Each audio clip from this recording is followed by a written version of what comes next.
Hello YouTubers, Alaska Prepper here. Ladies and gentlemen, so I was thinking about calling this bunker talk. You know, like Danny does. I forget the name of his darn channel. He calls it porch talk, right? But what I want to do is I want to have a talk with you today, ladies and gentlemen. And every once in a while I step back and I reflect on my message. And over the years it's changed. You know, it changes over the years, depending on what's going on. But there is one common denominator that I would say that a lot of my videos have. And I want to talk to you about that today. You can't trust government. Government's not going to take care of you.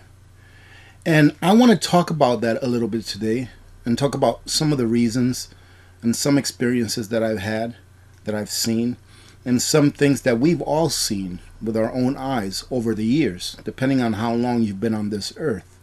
From 2008 till today, or during the 2008 fiasco that they had, that they call the Great Recession, the Great Financial Recession. I think they give it an acronym, GFR or something like that, or Great Financial Crisis. How many people have been made whole that lost everything during that time? How many people do you all know? Leave it in the comments. How many people do you all know that during the 2008 financial crisis lost their homes? They were never able to get them back. Lost their livelihoods because they lost their jobs. Just like what's going to happen this time around. There's going to come a time where a lot of people are going to lose their jobs. But what I'm getting at is, what has the government really done for those people? They bailed out industry. They bailed out corporations. They bailed out the banks, made them completely whole. Banks have made so much money in the last 14 years, have made them completely whole. CEOs of corporations that were bailed out did not use that money to expand their business, to build more buildings, to build more planes, you know, to hire more employees, to help the economy. They instead used those monies, and I'm not saying all of them, but a majority of them, used those monies, ladies and gentlemen, to enrichen themselves. They used a lot of those monies in order to do stock buybacks, which make the value of their stock, the nominal value of their stock, go up, even though they never hired an additional person, even though they never built something that added real tangible value to their business. They used that money that they got bailed out with to buy more stocks, to make their stocks go up higher, and then the guys at the top could sell their stocks at that high value and get out of the game a lot richer than they were beforehand.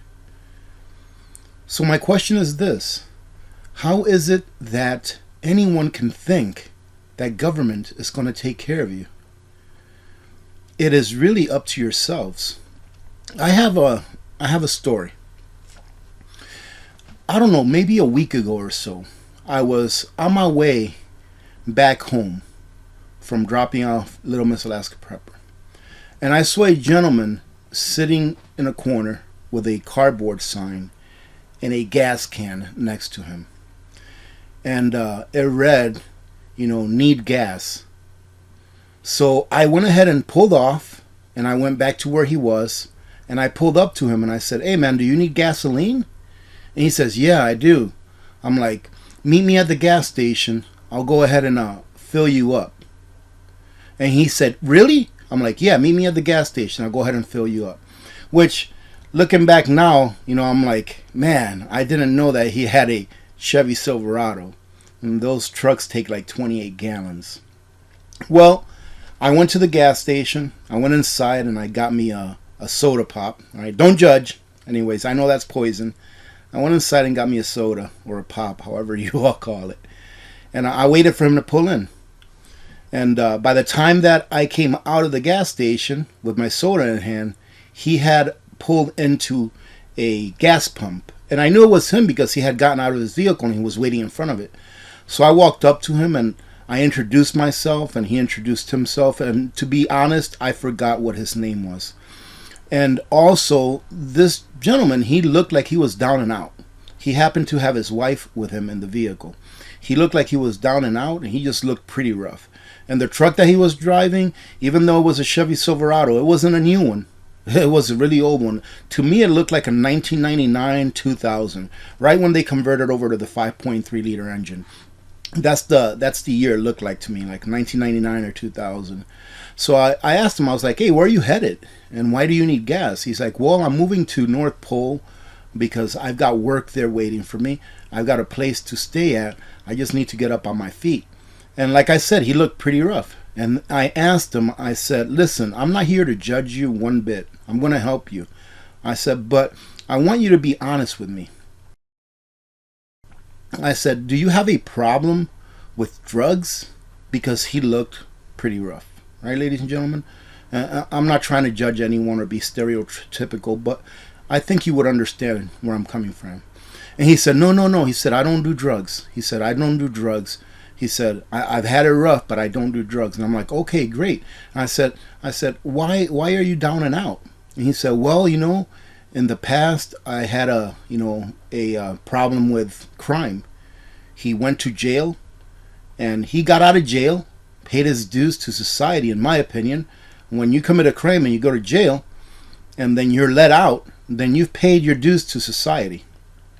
I didn't ask him what for, but he said, I got out of jail and I just can't find a job. As soon as they see that mark on my record, then, they never call me back.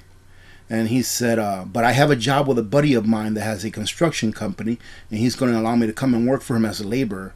I'm like, that's great. I said, so go ahead and fill up your truck. I went ahead and paid for him to get a fill. The machine outside was actually not working, so I had to walk back inside and give my credit card and all that stuff. But while he was filling up his truck, I asked him, I said, so what is your plan for the future? He says, well, I just want to get on my feet. To go ahead and finish it off, he went ahead and finished pumping his gas. I went and got my credit card. I came back out, and I told him, I said, listen, man, I said, I want you to know something. I said, you have value. I said, I don't know you. I just met you. But from what I can tell, you're a good person and you have value. So I gave him $50 and I said, here's a $50 bill. I said, I hope that this helps you until you get your first paycheck. And he gave me a hug and a handshake. He said, thank you. And when I gave him that money, his eyes pretty much popped out of his head. But I believe in my heart that he did the right thing, that he went and did what he told me to do. Remember, ladies and gentlemen, charity is not about what you want a person to do. It's about what they can do with that charity to better themselves. And I would just hope that he did. But this is why I tell you that story. It's not about to brag. The reason I tell you that story is, where was government for that person and his wife? Where was government for them when they were sitting in a corner holding a sign for gas? Where was government for them? And where do you think government is going to be for you if you're ever in that situation? That is why I am such an advocate of doing charity. That is why I am such an advocate of doing charity within your community first, to make sure that your community can sustain itself through the actions of the people that make up that community. Because I don't see government coming to help when we need government the most. When especially governments create the problems that people are asking help for. That is why I am always telling you, government's not going to be there for you.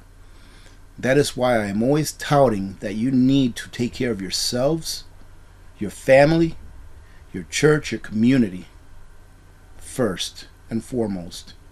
Because a knight in shining armor is not coming to you when you need them. All you have to do is take a look at some of the examples from the past several years. I gave you that example of 2008. Look at all the major hurricanes that we've had. I am pretty certain, I don't even live in any of these places, but I saw a speech by the President of the United States here a few days ago in Florida, saying that the federal government is going to stay here as long as we need to in order to make sure that we take care of these people. I'm not even going to mention the other places where we have had natural disasters of that magnitude. But ask yourselves and let me know, are those places made whole? Have those people been made whole? And for any of them that have been made whole, was it because of government? That is why you have to make sure to prepare. Why? Because eventually there will be no one else that they can take from. Eventually the well will run dry. One day, I believe in my lifetime, and I believe that it will be sooner than later, one day this fiat currency that we use today, the Federal Reserve note, i.e. what people call the dollar, it will be worth next to zero, if not greatly devalued, meaning that your time is being stolen from you. All of those hours that you spent in the past years contributing to a 401k, putting money under the mattress, however it is that you want to do it, all of those hours that you spent putting away what you think is wealth, but it's merely paper, that will be worth nearly zero, if not very greatly devalued. And I'm talking about, sorry about that, my screen turned black and it messes up the lighting. But like I said, if not very greatly devalued, I'm talking about like 90%, 85%, where things will go up in price, 5-fold, 10-fold, and you're still making around the same thing that you make today. People are going to suffer. Many people will lose their jobs, their livelihoods. Many people are going to lose their homes. And who's going to come and help you? Who's going to come and save you? I guarantee you it's not government. Let me tell you why it is that I don't think that we're going to have a nuclear war. And I hope that I am 100% correct. I hope that I am.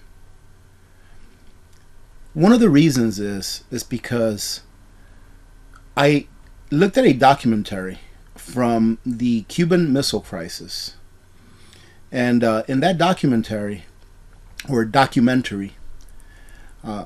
President Gorbachev, I think was his name at that time, was speaking. The guy that had a bald head and he had a thing here that looked like bird poop landed on it. And I think he just passed away not too long ago.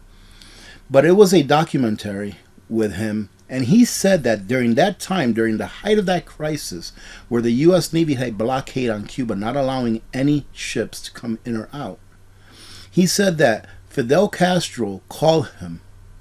And Fidel Castro told him, go ahead and dispatch the nuclear warhead.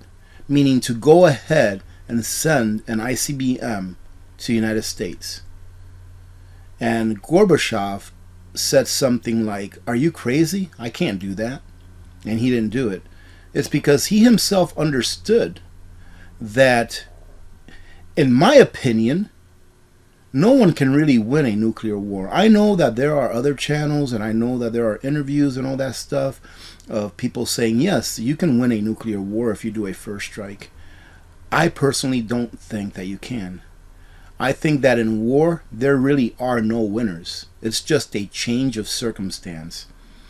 When a war is over, when the kinetic forces have evaded, have gone away, no more firing of bullets or tanks or none like that stuff, right? When a war is over, no one really suffered any less. Everyone involved suffered. It's just that the circumstances are now different. Well, with a nuclear war, every single person on this earth will suffer. Maybe not directly, but indirectly.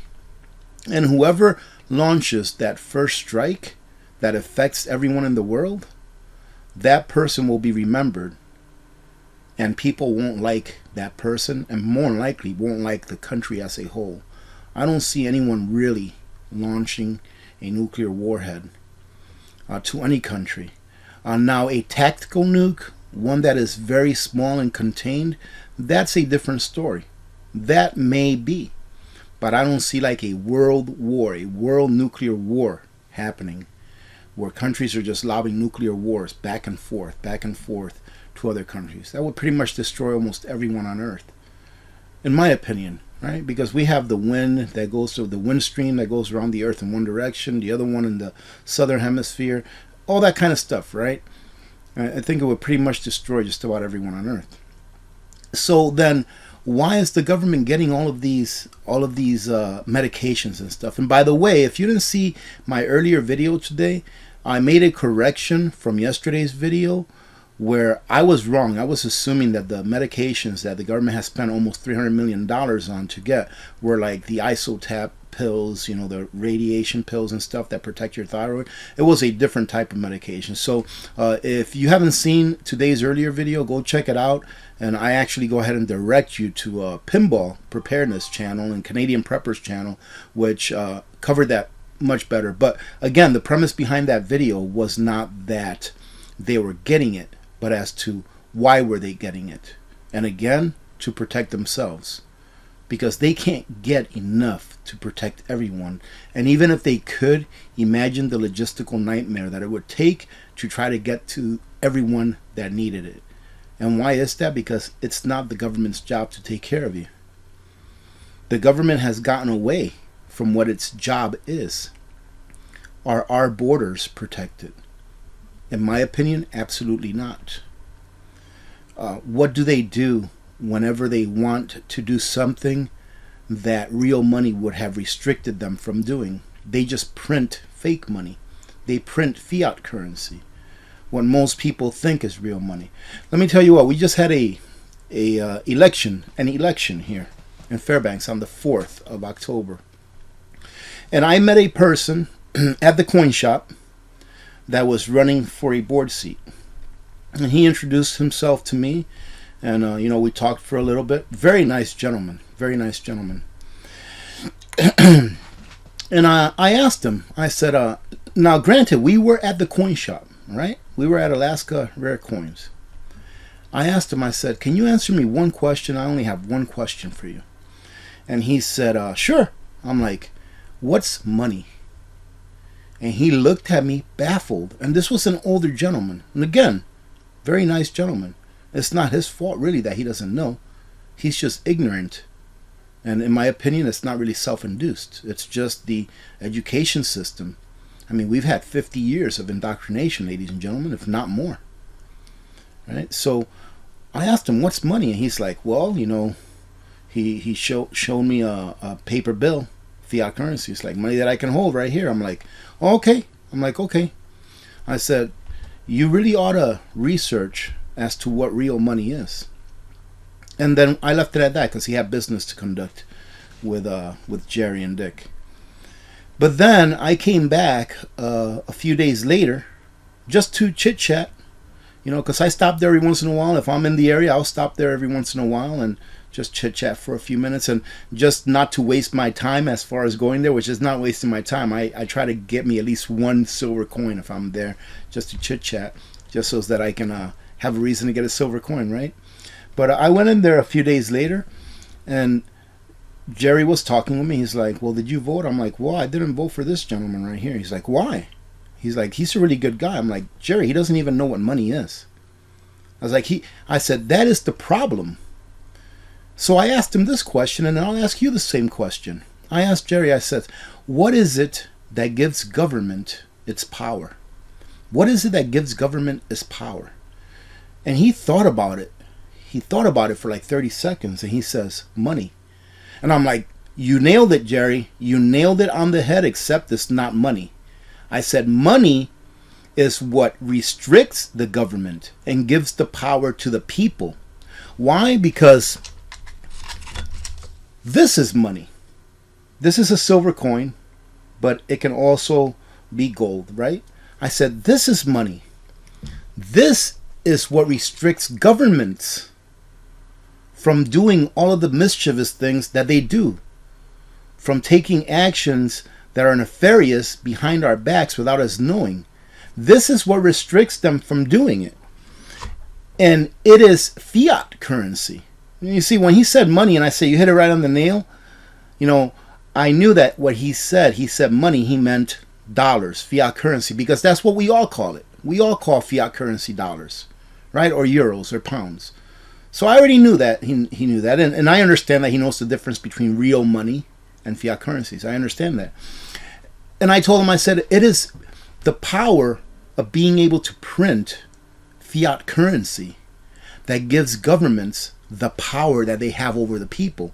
Because you see, the power to print fiat currency takes away our power. It takes away our freedoms. Why is that? Because of what I told you earlier today. Because inflation will dwindle away what you make in real terms. Meaning that if you work 40 hours this week and you can use that 40 hours worth of pay to go out and buy, let's just say 40 gallons of gas, right? I know, just making up an easy example. If you use 40 hours today of your labor, you can buy 40 gallons of gas with it. And then next year at this same time, it takes you 60 hours of your labor to buy 60 gallons of gas with it. What happened to your labor? What happened to the value of your labor? It just got reduced by 50%.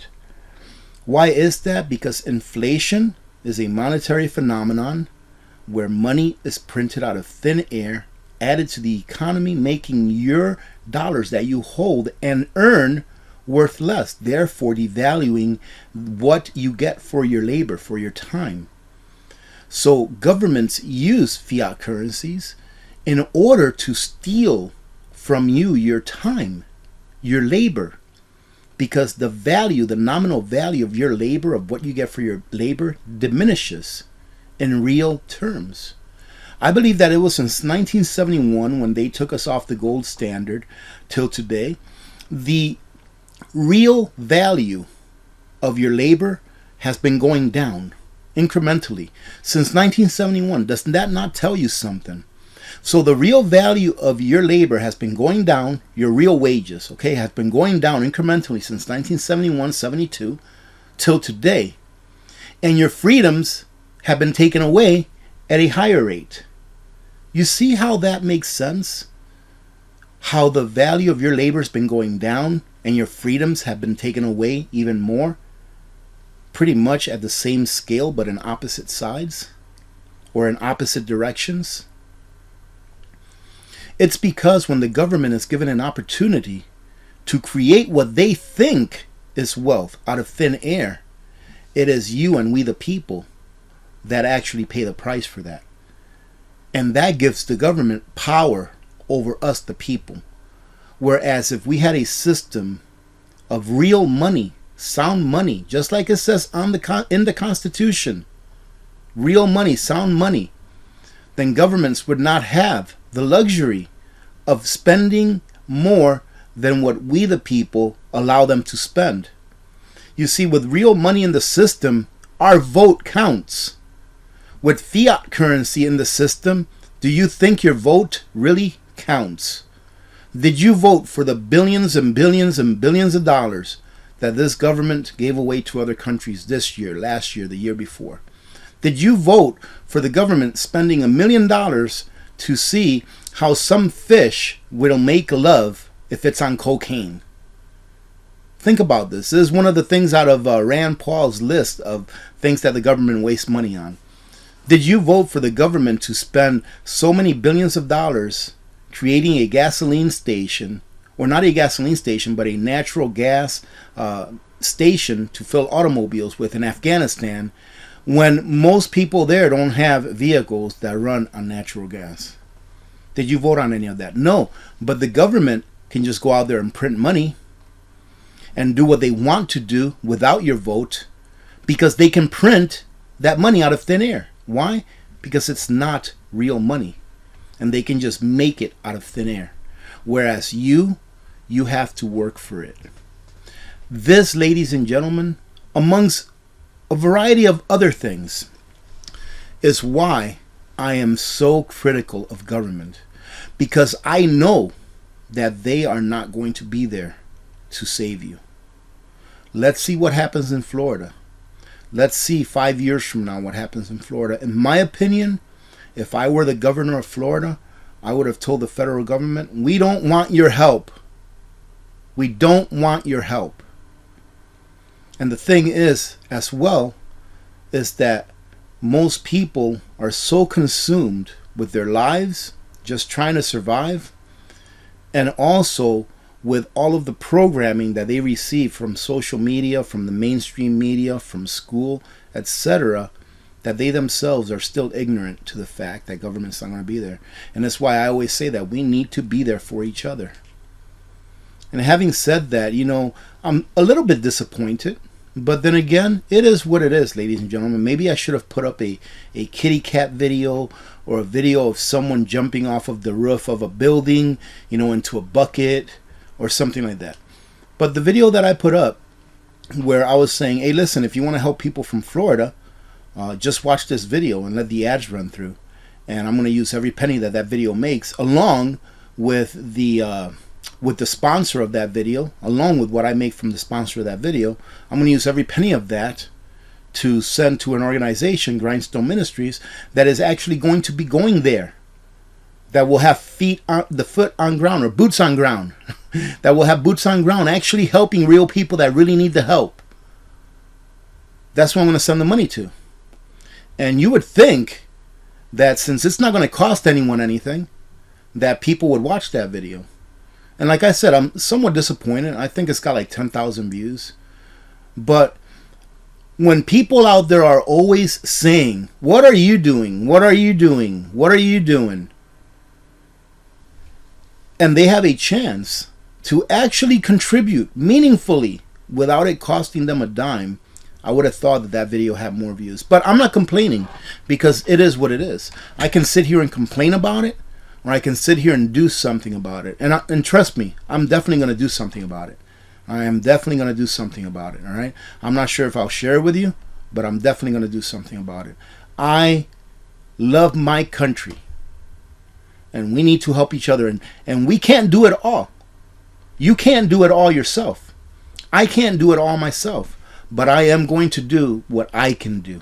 We are coming to a point where many people are going to suffer. I mean, the video that I put up earlier today, if you haven't watched it, go watch it. What will it take for you to have to go out there and burn your garbage in order to stay warm because of the decisions that the people that you elected have made on your behalf? What will it take if you have to go and steal your neighbor's wood because you need it in order to stay warm? And if it's getting to that point now, when winter has not even started, how bad do you think it will get? And right now, governments have no solution. They have no solution except to do blackouts. Number one, rolling blackouts. Number two, to fine you if they find out that you're burning trash, right? And number three, to tell you, hey, you can't go into the forest, even though there's a whole bunch of dead wood on the floor, on the ground in the forest. You can't go in there and grab that dead wood so that you can keep warm this winter. That's what they're doing. They'll put you in jail for trying to keep your family warm. Well, here you have a chance to get out there and get prepared, and stop telling yourselves that you can't do it. Before you tell yourself that you can't do something, ask yourself, how can I do it? You still have an opportunity to get prepared. I'm probably making this video super long, but I wanted you to understand why it is that I'm always on governments. I'm always on the case of the government, because if you look at everything that's going on, you'll find that it always goes back to government. They create these disasters, and then they allow us to stew in it for a little bit until the people become desperate enough that they will accept whatever they come back with as a solution. I mean, there's so many examples that I could probably spend 2 or 3 hours just talking to you about this stuff. And this thing with the war in Ukraine, I said when this first started, I said that President Putin just did the Federal Reserve and the U.S. government a great favor by going into Ukraine. And that is that now since that war started, it gives the government / the Federal Reserve, you all know that I think they're one and the same, it gives them the opportunity to continue to print and feed the monster. Trust me, they are still printing. Even though they say they're not, they're still printing. Who do you think is buying all that debt? If you take a look at the 10-year yield, how it's gone down dramatically in the last week or so, it's starting to inch itself back up. But how it's gone down dramatically, someone has to be buying that debt. And eventually, the Federal Reserve will pivot to easing from tightening. And when that happens, oh my goodness, ladies and gentlemen, remember what I said about your wealth being stolen from you? Remember what I said about your labor being stolen? Get ready for it to get 10 times worse. Because when they turn on those spigots and they start printing like there's no tomorrow, it's going to get so much worse that there is going to be so many people in despair that they'll do whatever it is that the government asks of them in order for them to ease the pain. So the times that we're headed into are dark times. We are headed into a dark winter. Not necessarily this winter, but a dark winter that will last years. And that is why you must prepare. It is why you must preserve your wealth if you have wealth. You know what? I also wanted to talk about this. Excuse me, my nose is itchy. I wanted to talk about this for a minute. Ladies and gentlemen, if you're on, and I've mentioned this a few times before, all right, but I want to make sure that I mention it on a regular basis so that you can understand where I'm coming from. If you are a Patreon and or if you are one of the Ladies and Gentlemen's Club members, thank you very much for your support. I really do appreciate it. I really do. However, if you are a Patreon or a club member and your pantry is not full and your preps are not where you need them to be, then please go ahead and cancel your membership or your Patreon account with me and use that money to put towards your pantry and your preps. Even if it's $5 a month or $4 a month, whatever it may be, that's 4 pounds of pasta and maybe 6 to 8 pounds of pasta if you catch it on sale, if they even have any more sales on pasta. I don't know. But what I'm getting at is that if your preps are not where you need them to be, take that membership off the table and use that $4 or $5, or even if it's $1, whatever it is, take that and use it to fill in your gaps, to prepare better, because we are going to need our preps. All right? I truly appreciate all of your support. I really do.